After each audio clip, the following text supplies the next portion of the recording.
Alright guys, we're back and we're going to just answer some of our frequently asked questions. And I've been having a lot of people lately that have been emailing me saying they've been told that you have to use the NIC first before you use the pager. That hasn't been our experience, so we've got dozens upon hundreds of videos on there showing that isn't the case. It's only that you need the dog to understand that's you communicating.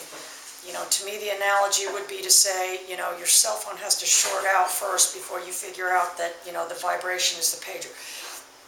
The obstacle that you have to overcome is the dog understanding that's you, and that's why we're always starting out with the leash hooked to the electronic collar. And I know there's people that say never hook it to the electronic collar, though I'm yet to figure out why. It's not possible to have synchronicity with the collar and the leash without hooking it to the electronic collar. So, you know, by doing that, when you're putting pressure on the leash and adding the pager at the same time, it's very easy for the dog to figure out that's you communicating. You know, there are some dogs you're going to have the NIC, you know, in the very first session, but a lot of dogs, I mean, you see the little Molly, I mean, we worked her for 2 or 3 weeks, and I've only added the NIC a couple times, and she still responds fantastically. You know, the benefits of the pager are going to be that it is not contracting the dog's muscles, so you're not having any kind of chemical reaction. And it's going to be much more innocuous for people that have never used a collar before. People tell us all the time, I'm so afraid to hit the button. You know, they're expecting them hitting the button, you know, basically to be like a bomb going off, something very negative happening.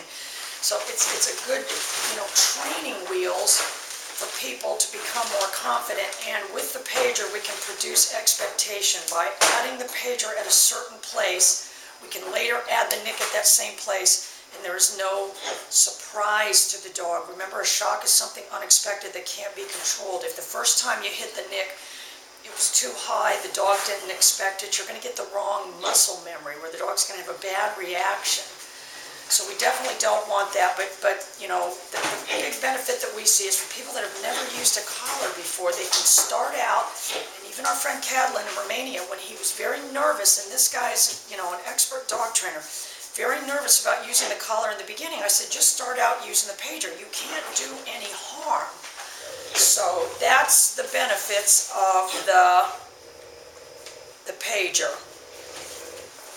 So the other thing I want to tell you guys is I started a fan page for the kennel. So I want all of you guys to like the kennel on Facebook.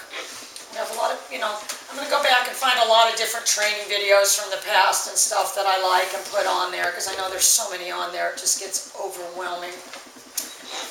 Anyway, you guys, so that's all for today. So any more questions, you guys feel free to ask them. See ya.